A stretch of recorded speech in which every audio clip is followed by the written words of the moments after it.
Hello students, कैसे हैं आप सब लोग। उम्मीद करती हूँ सब अच्छे होंगे और स्वस्थ होंगे। मैं Meena Rana ICT virtual class में आपका स्वागत करती हूँ। स्टूडेंट्स, हम पढ़ रहे हैं क्लास 6 की हिंदी। हिंदी में आज हम बाल राम कथा पढ़ेंगे। तो इसमें रामचरितमानस की जो कथा है, जिसमें श्री राम के बचपन की और उनकी कथाएं हैं, उसको हम पढ़ने वाले हैं। बाल राम कथा में पहली जो कथा आती है वो आती है अवधपुरी में राम। तो आइए इसको शुरू करते हैं। ये कथा अवध की है और बहुत पुरानी है। अवध में सरयू नदी के किनारे एक अति सुंदर नगर था, अयोध्या। सही अर्थों में दर्शनीय, देखने लायक था। तो ये जो कथा हम यहाँ पढ़ने वाले हैं, ये अवध की है और बहुत पुरानी है। अवध में सरयू नदी के किनारे एक अति सुंदर नगर था, अयोध्या। तो अवध में जो है एक बहुत ही सुंदर जो है नगर था, जिसका नाम था अयोध्या। सही अर्थों में दर्शनीय, देखने लायक, भव्यता जैसे उसका दूसरा नाम हो, इतनी भव्य नगरी थी जैसे कि वो देखने लायक हो, जैसे उसका दूसरा नाम हो। अयोध्या में केवल राजमहल भव्य नहीं थे, उनकी एक एक इमारत आलीशान थी। आम लोगों के घर भव्य थे। तो अयोध्या जो है कैसी थी, ये जो है एक भव्य नगरी थी। यहाँ पर आम लोगों के भी जो है जो घर थे वो कैसे थे, वो आलीशान थे। ठीक है। आम लोगों के घर भव्य थे, सड़कें चौड़ी थी, सुंदर बाग बगीचे, पानी से लबालब भरे सरोवर थे, खेतों में लहराती हरियाली, हवा में हिलती फसलें सरयू की लहरों के साथ खेलती थी। अयोध्या हर तरह से संपन्न नगरी थी। संपन्नता कोने कोने अंतरे तक जो है बिखरी हुई थी। तो अयोध्या जो है एक संपन्न नगरी थी और संपन्नता जैसे अयोध्या के कोने कोने के अंतरे तक जो है बिखरी हुई हो। सभी जो है सुखी थे, सब समृद्ध। दुख और विपन्नता को अयोध्या का पता नहीं मालूम था। ऐसा प्रतीत होता था कि दुख और विपन्नता को जैसे कि अयोध्या नगरी का मालूम ही नहीं हो कि अयोध्या नाम की कोई नगरी भी है, या उन्हें नगर की सीमा में प्रवेश करने की अनुमति नहीं हो। यानी कि सभी लोग जो हैं पूरे राज्य में बड़े प्रसन्नता से, बड़ी खुशी से, बड़े जो है संपन्नता के साथ वहां पर रहा करते थे। पूरा नगर विलक्षण था, अद्भुत और मनोरम था। उसे ऐसा होना ही था, वह कौशल राज्य की राजधानी था। तो उसको तो ऐसा होना ही था क्योंकि वह कौशल राज्य की राजधानी थी। राजा दशरथ वहीं रहते थे। उनके राज में दुख का भला क्या काम। राजा दशरथ कुशल योद्धा और न्याय प्रिय शासक थे। तो आप राजा दशरथ का नाम सभी ने सुना होगा। श्री राम के पिता का नाम राजा दशरथ था। तो वो कैसे थे, एक कुशल योद्धा थे, न्याय प्रिय शासक थे, महाराज अज के पुत्र थे, महाराज रघु के वंशज थे, रघुकुल के उत्तराधिकारी थे। रघुकुल की रीति नीति का जो है प्रभाव हर जगह दिखाई देता था। सुख समृद्धि से लेकर बात व्यवहार तक लोग मर्यादाओं का पालन करते थे, सदाचारी थे। पवित्रता और शांति हर जगह थी, नगर में भी, लोगों के मन में भी। तो कई बार आप देखते होंगे, हम लोग दिखावा तो करते हैं, हम बहुत ही न्याय प्रिय हैं, लेकिन देखिए पवित्रता और शांति जो है मन में भी होनी चाहिए। सिर्फ बाहरी दिखावे में शांति नहीं है, आप बाहर तो शांत हैं, लेकिन आपके मन के अंदर द्वंद्व चल रहा है, युद्ध चल रहा है, आप जो है आपके विचारों में शांति नहीं है, तो इसे शांति नहीं कहते हैं। दो तरह की शांति, एक मानसिक और आपको ये भौतिक शांति होती है। तो आपको मानसिक शांति हो तभी आप कह सकते हैं कि आप जो है बहुत स्वस्थ हैं, आप जो है संपन्न हैं, आपके पास बहुत कुछ है, लेकिन आपको मानसिक शांति नहीं है, आपके मन को जो है शांति नहीं है। आप हर बार जो है कुछ ऐसी विचारधाराओं में बह रहे हैं कि आपका मन जो है विचलित है। तो ऐसी शांति को आप शांति नहीं कह सकते। लेकिन अयोध्या में ऐसा कुछ नहीं था। अयोध्या में सभी लोग सुखी थे, समृद्ध थे। बात व्यवहार तक लोग मर्यादाओं का पालन करते थे, सदाचारी थे। आज के समाज के लिए ये जो बाल राम कथा है, बच्चों को पढ़ना अति आवश्यक है। कि आज हम अपनी संस्कृति को भूल रहे हैं, आज हम अपनी सभ्यता को भूल रहे हैं, अपने जो हमारे रीति रिवाज है उन सबको हम भूल रहे हैं। तो ये जो कथा है ना, ये हमें बहुत कुछ सिखाती है। तो इसमें क्या कहा गया है कि अयोध्या जो है, जो राजा दशरथ थे, वो एक न्यायप्रिय शासक थे। ठीक है, इनके पिता का नाम अज था और महाराज रघु के ये वंशज थे। रघुकुल के उत्तराधिकारी थे। रघुकुल की रीति नीति का प्रभाव हर जगह दिखाई देता था। सुख समृद्धि से लेकर बात व्यवहार तक लोग मर्यादाओं का पालन करते थे, सदाचारी थे, पवित्रता और शांति हर जगह थी, नगर में भी और लोगों के मन में भी। राजा दशरथ यशस्वी थे, उन्हें किसी चीज की कमी नहीं थी। तो राजा, क्योंकि एक राजा के पुत्र थे, तो राजा के पुत्र को भला किस बात की कमी होगी। तो वो क्या थे, वो यशस्वी थे, उन्हें किसी चीज की कमी नहीं थी। राजसुख था।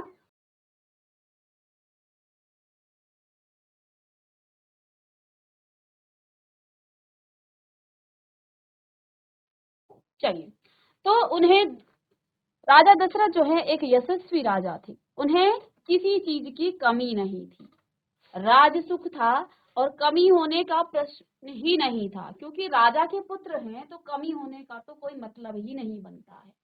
ठीक है, उन्हें एक दुख था, लेकिन एक दुख, देखिए आदमी कितना भी संपन्न हो, भगवान जो है, इस पृथ्वी पर कोई भी व्यक्ति ऐसा नहीं है कि उसे कोई दुख, एक ना एक दुख हर व्यक्ति को रहता है। तो राजा दशरथ संपन्न तो थे, उन्हें किसी चीज की कमी नहीं थी, राज सुख था, तो कमी होने का तो कोई मतलब नहीं बनता। लेकिन फिर भी जो है उनको एक दुख था, एक छोटा सा दुख, मन के एक कोने में छिपा हुआ, वह रह रहकर उभर रहा आता था, उन्हें सालता रहता था। उनकी कोई संतान नहीं थी, राजा दशरथ की कोई संतान नहीं थी। आयु लगातार बढ़ती जा रही थी। तो उनकी 3 रानियां थी और इनकी 3 रानियों का नाम था कौशल्या, सुमित्रा और कैकई। तो इनकी 3 रानियों का नाम था क्या क्या, कौशल्या, सुमित्रा और कैकई। ठीक है, अब आगे देखिएगा। तो 3 रानियों का नाम हो गया कौशल्या, सुमित्रा और कैकई। रानियों के मन में भी बस यही दुख था। तो इनकी रानियों के मन में भी यही दुख था कि उनकी कोई संतान नहीं है, संतान की कमी, जीवन जो है, उनके जीवन में संतान की कमी थी, जीवन उनका सूना सूना लगता था। राजा दशरथ से रानियों की बातचीत प्राय इसी विषय पर आकर रुक जाती थी। राजा दशरथ की चिंता बढ़ती जा रही थी, अब राजा की जो आयु है वो भी बढ़ रही थी। तो अब इनकी रानियां भी जो है चिंतित थी कि इनकी कोई संतान नहीं है, राज्य का कोई उत्तराधिकारी नहीं है। तो इनकी बात जो है अक्सर इस यहीं पर आकर के रुक जाती थी। तो अब जो है सभी को जो है इसी बात की चिंता थी। आगे देखिएगा।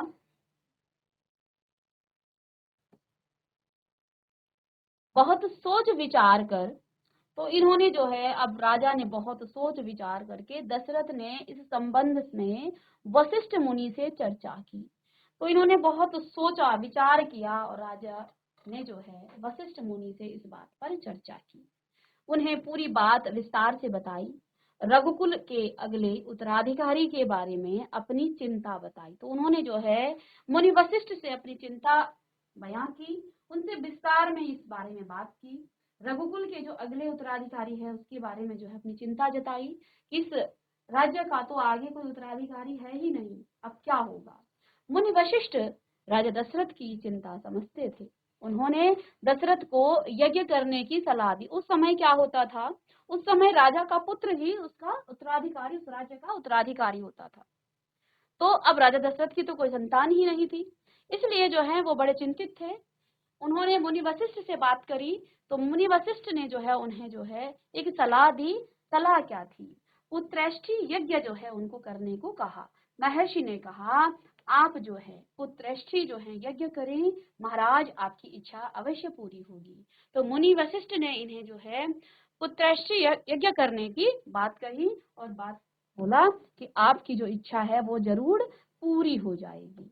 तो इस पर जो है यज्ञ महाराज तपस्वी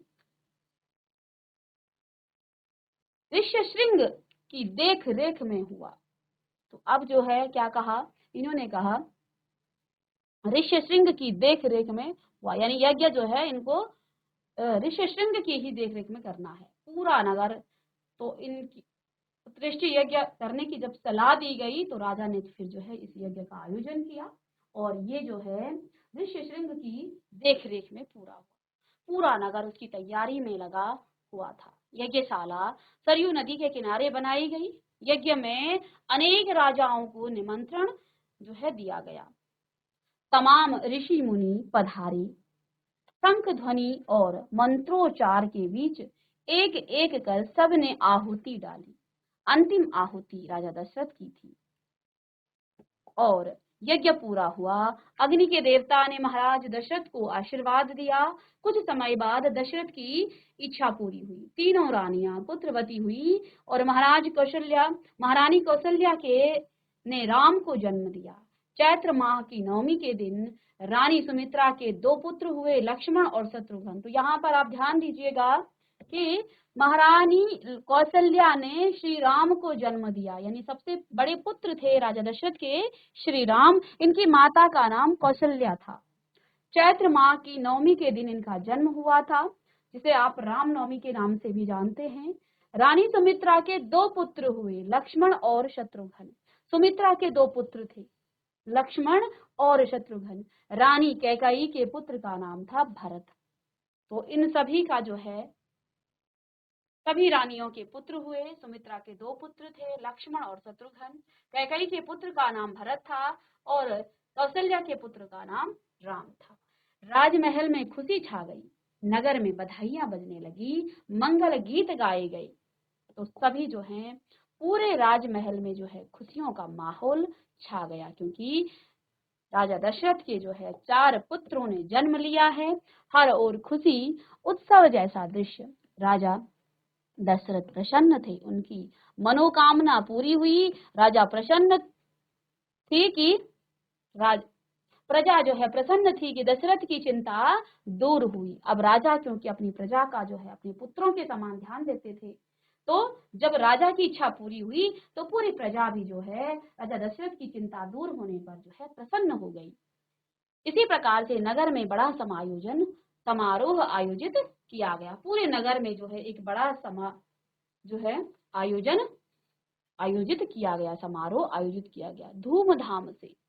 आयोजक जन में दूर दूर से लोग आए। राजा दशरथ ने सबको पूरा जो है सम्मान दिया, उन्हें कपड़े, अनाज और धन देकर विदा किया। चारों राजकुमार धीरे धीरे बड़े हुए, वे बहुत सुंदर थे। अब ये जो चारों राजकुमार थे वो धीरे धीरे बड़े हुए। वे जो हैं बहुत ही सुंदर थे। सुदर्शन साथ खेलने निकलते तो लोग उन्हें देखते ही रह जाते, आंखें उनसे हटती नहीं थी। चारों भाइयों में आपस में बहुत प्रेम था। वे अपने बड़े भाई राम की आज्ञा मानते थे। तो इनके जो पुत्र थे वो जो है बड़े आज्ञाकारी थे। वो जब खेलने निकलते थे तो लोगों की आंखें जो है उनसे हटती नहीं थी। सभी जो है आपस में बड़े भाईचारे से रहते थे, बड़े प्रेम से रहते थे और सभी अपने बड़े भाई श्री राम का जो है की आज्ञा का पालन करते थे। खेल कूद में लक्ष्मण प्राय राम के साथ रहते थे। भरत और शत्रुघ्न की एक अलग जोड़ी बन गई थी। तो इस तरह से राम और लक्ष्मण की अलग जोड़ी बन गई थी और भरत और शत्रुघ्न की अलग जोड़ी बन गई थी।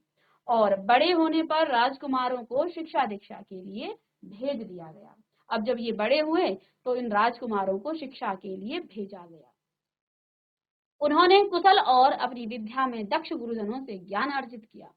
तो इन्होंने जो है कुशल गुरुओं से जो है ज्ञान अर्जन किया, जो दक्ष थे उनसे ज्ञान अर्जित किया, शास्त्रों का अध्ययन किया, शस्त्र विद्या सीखी। चारों राजकुमार कुशाग्र बुद्धि थे, यानी तीव्र बुद्धि के थे। जल्द ही सब विद्याओं में पारंगत हो गए। राम इनमें सर्वोपरि थे, उनमें कई अन्य गुण भी थे। तो देखिए, थे तो वैसे सभी चारों ही भाई जो हैं बड़े पारंगत थे। सभी विद्याएं जो है उन्होंने बहुत जल्दी सीख ली थी, लेकिन इन सब में भी श्री राम जो हैं वो सर्वोपरि थे। उनमें इन गुणों के अलावा कुछ ऐसे अन्य गुण भी थे जो एक साधारण मनुष्य जो है में शायद ही हो। ठीक है, विवेकता थी उनमें, वो विवेकशील थे। शालीनता उनमें थी, वो न्याय प्रियता थे। वो राजा दशरथ को राम सबसे अधिक प्रिय थे और साथ में राजा दशरथ के जो हैं सबसे प्रिय पुत्र थे श्री राम, ज्येष्ठ पुत्र होने के कारण और इनकी जो मानवीय गुणों के कारण भी। एक तो ये ज्येष्ठ पुत्र थे और साथ में इनमें जो मानवीय गुण थे, इसके कारण भी राजा दशरथ श्री राम को जो है सबसे अधिक श्री राम को ही वो सबसे ज्यादा प्यार करते थे। राजकुमार कुछ और बड़े हुए, विवाह योग्य, नगर में इनकी चर्चा होने लग गई। अब इसके बाद जो है ये राजकुमार जब कुछ और बड़े हुए तो विवाह के योग्य हुए, नगर में इनकी चर्चा होने लगी। महाराज दशरथ भी ऐसा ही चाहते थे, अपनी संतान के लिए सुयोग्य वध हुए। परिजनों में चर्चा पहले से ही हो रही थी, बाद में पुरोहितों को भी इसमें शामिल कर लिया गया। अब जब इन्होंने शिक्षा शास्त्रों का भी ज्ञान जो है अर्जित कर लिया था, तो इसके बाद अब ये विवाह के योग्य हो गए थे। तो इसकी चर्चा जो है अब जो है कुल के पुरोहितों से ही बात की जाती है जब विवाह की चर्चा होती है। अयोध्या का राजमहल, एक दिन ऐसी ही चर्चा, अयोध्या का जो राजमहल था, एक दिन ऐसी ही चर्चा चल रही थी गहन मंत्रणा, मतलब उनकी शादी के लिए। तभी एक द्वारपाल घबराया हुआ अंदर आया। उसने सूचना दी कि महर्षि विश्वामित्र पधारे हैं। महाराज दशरथ तत्काल अपना आसन छोड़कर खड़े हो गए, द्वार की ओर बढ़े, महर्षि की अगवानी करने उन्हें लेकर दरबार में आए। तो एक दिन जो है इसी बात पर चर्चा ही चल रही थी। तब तक जो है महल से एक जो है द्वारपाल घबराया हुआ अंदर आया। तो उन्होंने क्या कहा, उसने सूचना दी कि महर्षि विश्वामित्र पधारे हैं। महाराज दशरथ तत्काल अपना आसन छोड़कर खड़े हो गए, द्वार की ओर बढ़े, महर्षि की आगवानी करने यानी उनका जो है स्वागत करने चले गए और उन्हें लेकर दरबार में आए। विश्वामित्र को ऊंचा आसन दिया गया। विश्वामित्र कभी स्वयं राजा थे, तो विश्वामित्र भी जो है पहले स्वयं भी राजा थे, बहुत बड़े और बलशाली राजा थे। बाद में अपना राजपाट छोड़ दिया, संन्यास ग्रहण कर लिया था। तो ये भी जो है स्वयं भी एक राजा थे, इसलिए जो है इनका सम्मान किया गया। और अब जो है इन्होंने अपना राजपाट छोड़ करके संन्यास ग्रहण कर लिया था, जंगल चले गए थे, वहीं उन्होंने अपना आश्रम बनाया, उसे उन्होंने सिद्धाश्रम नाम दिया और अपने आश्रम को इन्होंने जो है सिद्धाश्रम नाम दिया। महर्षि के स्वागत सत्कार के बाद दशरथ ने कहा, महर्षि आप आज्ञा दें, मैं आपकी क्या सेवा कर सकता हूँ। आप अपने मन की बात कहिए, आपकी आज्ञा का पूरी तरह से पालन होगा। तो महर्षि विश्वामित्र से जो है राजा दशरथ ने कहा कि हे महर्षि आप आज्ञा दें, आप क्या सेवा चाहते हैं, मैं आपकी आज्ञा का जो है पूरी तरह से पालन करूंगा। तब महर्षि बोले, राजन मैं जो मांगने जा रहा हूँ उसे देना आपके लिए कठिन होगा। तो महर्षि भी बोल पड़े कि हे राजन मैं जो मांगने आया हूँ शायद आप उसे नहीं दे पाएंगे, आप शायद जो है आप इस तरह से वचन ना दें, आप आज्ञा दीजिए महर्षि, मैं उसे पूरा करने के लिए तत्पर हूँ। तो राजा दशरथ ने क्या कहा कि हे महर्षि आप मुझे आज्ञा दें, मैं जो हूँ उसके लिए तत्पर हूँ, बिल्कुल नहीं हिचकूंगा। मैं सिद्धि के लिए एक यज्ञ कर रहा हूँ, अनुष्ठान लगभग पूरा हो गया है, लेकिन दो राक्षस उसमें बाधा डाल रहे हैं। मैं जानता हूँ कि उन राक्षसों को केवल एक ही व्यक्ति मार सकता है। तब जो है मुनि ने कहा कि मैं सिद्धि के लिए एक यज्ञ करने जा रहा हूँ, अनुष्ठान लगभग जो है पूरा हो चुका है, लेकिन दो राक्षस उसमें बाधा डाल रहे हैं। मैं जानता हूँ कि उन राक्षसों को केवल एक ही व्यक्ति मार सकता है। तो महर्षि ने क्या कहा कि मैं एक यज्ञ करने जा रहा हूँ, अनुष्ठान अब पूरा ही होने वाला है, लेकिन राक्षसों का काम होता है वो ऋषि मुनियों के यज्ञ में बाधा डालते थे। तो यहाँ पर उन्होंने क्या कहा कि मैं जो हूँ जानता हूँ कि एक ही व्यक्ति उन राक्षसों का वध कर सकता है, वो है श्री राम। आप अपने ज्येष्ठ पुत्र को मुझे दे दें ताकि यज्ञ पूरा हो। विश्वामित्र ने कहा। दशरथ पर जैसे बिजली गिर पड़ी। तो राक्षसों का नाम सुना और राक्षसों को जो है, क्योंकि पिता के लिए जो अभी उनका विवाह नहीं हुआ था, पिता के लिए बड़ी बात थी, और वो भी ज्येष्ठ पुत्र श्री राम जिनको वो बहुत प्रेम करते थे। अब दशरथ पर जो है जैसे बिजली गिर पड़ी, वह कचा गए। उन्हें उम्मीद नहीं थी कि मुनिवर उनसे राम को मांग लेंगे। उनके ज्येष्ठ पुत्र, उनके सबसे प्रिय दशरथ चिंता में पड़े। विश्वामित्र दशरथ की दुविधा समझ पड़े रहे थे। उन्होंने कहा, मैं राम को केवल कुछ दिनों के लिए मांग रहा हूँ, यज्ञ 10 दिन में संपन्न हो जाएगा। महाराज दशरथ दुखी हो गए, पुत्र वियोग की आशंका से कांप उठे। दरवाजे में सन्नाटा छा गया, दरबार में सन्नाटा छा गया। दशरथ की दशा देख करके मंत्री चिंतित थे पर चुप थे। महर्षि वशिष्ठ शांत थे। इतने में दशरथ कांप कर बेहोश हो गए। बेहोश आया तो डर ने उन्हें फिर जकड़ लिया और मूर्छित होकर दोबारा गिर पड़े, संज्ञा शून्य हो पड़े। तो राजा जो है दशरथ ये बात सुन करके जो है मूर्छित हो गए, क्योंकि वो वचन दे चुके थे कि वो जो है मुनि का जो है की आज्ञा का पालन करेंगे, उनके जो मांगेंगे वो सब जो है वो मुनिवर को देंगे। महर्षि विश्वामित्र का जो है क्रोध बढ़ता जा रहा। अब महर्षि जो है बड़े क्रोधित हो रहे थे। दरबार सशंकित था, किसी अनिष्ट की आशंका से वे कुछ समझ नहीं पा रहे थे। महर्षि और महाराज के बीच संवाद में कुछ बोलना उचित भी नहीं था। अब वशिष्ठ को जो है गुस्सा आ रहा था, क्रोध आ रहा था। पूरा दरबार जो है इस बात से जो है डर रहा था। तो अब इसमें जो है ना तो राजा और मुनिवर के बीच में बोलना जो है किसी को उचित नहीं लगा। तो मुनि वशिष्ठ चुपचाप आकर महाराज दशरथ के पास खड़े हो गए। थोड़ी देर बाद दशरथ उठे, स्वयं को संभालते हुए उन्होंने महर्षि से विनती की, मुनि महामुनि, मेरा राम तो अभी 16 वर्ष का भी नहीं हुआ है, वह राक्षसों से कैसे लड़ेगा? राक्षस माया भी हैं, वह उनका छल कपट कैसे समझेगा, उन्हें कैसे मारेगा? इससे अच्छा तो यही होगा कि आप मेरी सेना ले जाएं, मैं स्वयं आपके साथ चलूं, राक्षसों से युद्ध करूं। महर्षि विश्वामित्र ने कोई प्रतिक्रिया व्यक्त नहीं की। क्रोधित थे पर उसे व्यक्त नहीं कर रहे थे। उन्हें अपने यज्ञ के नियम याद थे। क्रोध करने से यज्ञ खंडित हो जाता है, अनुष्ठान अधूरा रह जाता है। मैं राम के बिना नहीं रह सकता मुनि महामुनि, एक पल भी नहीं। आप राम को छोड़कर मुझे चाहे जो चाहे मांग ले, उसे मत ले जाइए। मैं राम को नहीं दूंगा, बिल्कुल नहीं। यह मेरी बुढ़ापे की संतान है, मैं उसे बहुत प्रेम करता हूँ। तो ये किसने कहा? राजा दशरथ ने कहा। महर्षि का क्रोध भभक रहा था, उठा। दरबार मंत्रीगण और मुनि ऋषि मुनि जो है सत्ते में आ गए। आप रघुकुल की रीति तोड़ रहे हैं, राजन वचन देकर पीछे हट रहे हैं। यह बर्ताव कुल के विनाश का सूचक है। आप जानते हैं कि मैं स्वयं दुष्ट राक्षसों का संहार कर सकता हूँ, लेकिन मैंने संन्यास ले लिया है।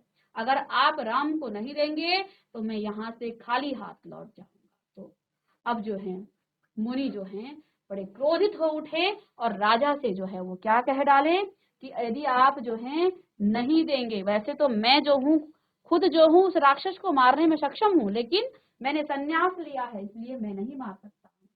तो आप अगर नहीं देंगे श्री राम को तो मैं यहाँ से खाली हाथ लौट जाऊंगा। और याद रखिए, आपके रघुकुल की जो रीति है उसे आप तोड़ रहे हैं, क्योंकि रघुकुल के जो वंशज हैं वो क्या करते हैं, वो वचन देने के बाद जो है अपना वचन निभाते हैं, चाहे उनके प्राण जो है चले जाएं।